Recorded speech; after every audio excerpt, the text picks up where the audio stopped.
அண்ணன் தம்பி 2 பேராலையுமே அந்த 2 குச்சியும் சேர்த்து உடைக்கவே முடியலையா. 2 பேரும் மாத்தி மாத்தி நான் உடைச்சு தரேன்னு சொன்னீங்கல்ல, இப்ப 2 குச்சிய சேர்த்து உடைங்கன்னு சொல்றேன், முடியலன்னு சொல்றீங்க. 2 குச்சியும் ஒன்னா சேர்ந்து நல்ல ஸ்ட்ராங் ஆயிடுதுமா, எங்களால உடைக்கவே முடியல. தனித்தனியானா ஈஸியா உடைச்சிருவோமா, சேர்த்து தான் உடைக்க முடியல. கரெக்ட். அதே மாதிரி நீங்க 2 பேரும் தனித்தனியா இருந்தீங்கன்னா உங்களை எல்லாரும் ஈஸியா தோக்கடிச்சிருவாங்க. அந்த குச்சி மாதிரி ஒத்துமையா இருந்தீங்கன்னா உங்களை யாராலையும் ஜெயிக்கவே முடியாது. புரியுதுமா?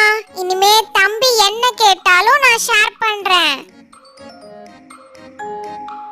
இனிமே நானும் அண்ணன் சொல்ற பேச்ச கேட்டு நடந்துக்குவேன். 2 பேரும் இனிமே ஒத்துமையா இருப்போம். சூப்பர். 2 பேரும் ஒருத்தருக்கொருத்தர் விட்டு கொடுத்து ஒத்துமையா வாழ்ந்தீங்கன்னா பலமா இருக்கலாம்.